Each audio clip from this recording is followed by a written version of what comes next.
Shri Paramatmane Namaha.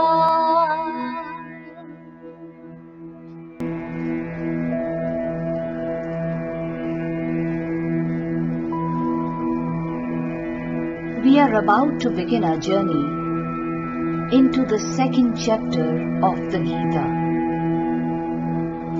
Let us take this opportunity to orient ourselves so that we can get the most out of our journey. The second chapter is an extremely important chapter, perhaps the most important chapter of the Gita.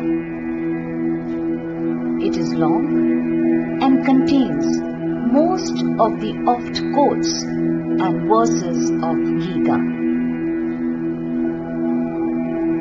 It also introduces most of the key themes of the Gita at a high level.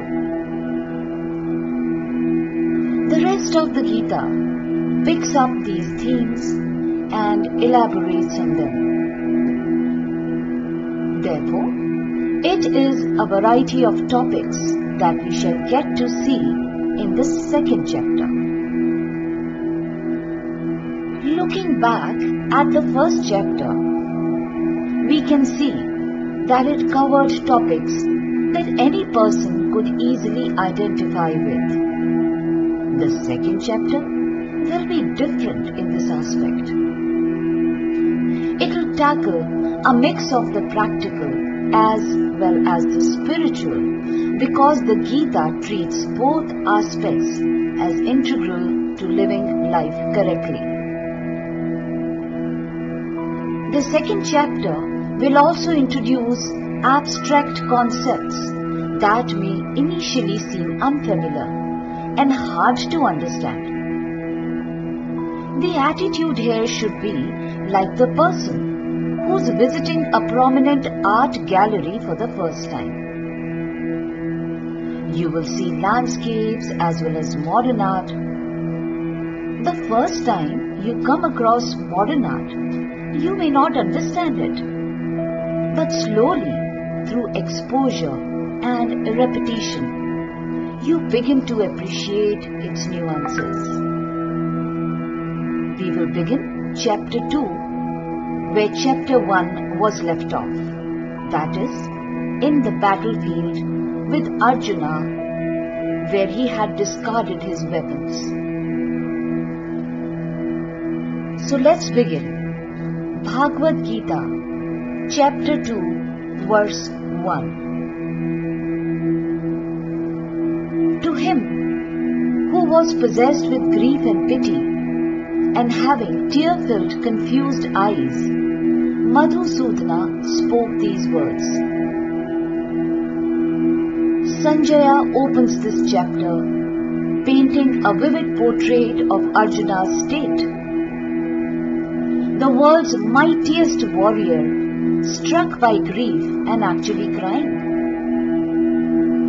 The poetic phrase, confused eyes, probably alludes to Arjuna not being able to see right from wrong. That is, his viveka was suppressed. Moreover, this state has affected Arjuna's entire personality. Physically, because he had tears. Emotionally, because he was stuck with grief and pity. And intellectually, because he was confused about what to do and what not to do.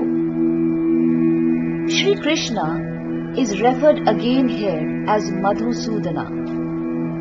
The name Madhusudana is one who slays honey. Honey is a metaphor for the ego, which can be extremely sweet for someone who does not know all the nefarious things that it can do. Chapter 2, verse 2.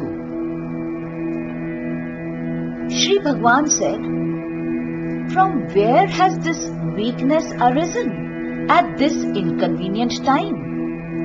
It is not noble, nor will it get you to heaven. not will it earn you valor, O Arjuna. So finally, we get to hear Sri Krishna speak in the Gita. But what he said was not what Arjuna expected at all. Let's look at the kind of words Sri Krishna used. They were not words of kindness. They were not words of sympathy or support. They were tough, provocative words meant to shake Arjuna out of his deluded state of mind. They were intended to inform Arjuna that his assessment of the situation and his plan of exiting from the situation were totally incorrect and invalid. Moreover, rule number 1 in communication skill training is that tailor the message to the audience. We see that here Arjuna is a tough warrior, and tough talk is the only language he understands. An analogy would be a coach providing directions to a player in the middle of a football game. The coach would use tough language, not sympathetic talk. Shri Krishna also highlights another point here, that the timing of Arjuna's fall into sorrow is not appropriate. If he did want to express any emotion towards his kinsmen, he had a lot of time to do so prior to the battle. Once in battle, this behavior was unwarranted. Here we finish with verse 2 and now we move to verse 3. Don't yield to this effeminate behavior, O Partha. It is not worthy of you. Cast off this petty weakness of heart and arise, O scorcher of foes. Sri Krishna, an expert motivational speaker, uses a carrot and a stick approach towards Arjuna here. Let's first look at the stick or the negative aspect, followed by the carrot or the positive aspect. One of the worst things you can call a warrior is effeminate. Even young boys playing sports will get upset when someone says, "Hey, you throw a ball just like a baby." So imagine how Arjuna felt when Sri Krishna called him effeminate.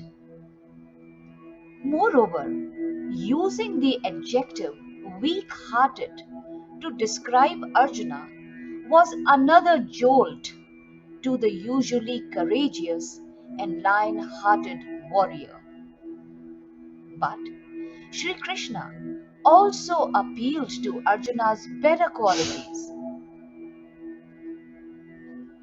But Sri Krishna also appealed to Arjuna's better qualities by addressing him as Partha. He reminded Arjuna of his esteemed and respected mother, Pritha, that is Kunti, and how she would feel if Arjuna shirked away from war. Sri Krishna also reminded Arjuna of his battle prowess, that he was called a scorcher of foes.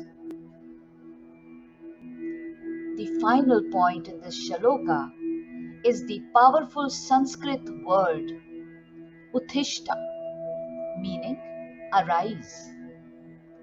which evokes Swami Vivekananda's famous statement, "Arise, awake, and stop not till the goal is reached." Arjuna is instructed not just to arise physically, but also to lift his mind from the depth of delusion to a higher plane of intelligence. And this brings me to the end of verse 3, chapter 2. In our next talk, we will discuss verse 4, chapter 2. Till then, Jai Shri Krishna.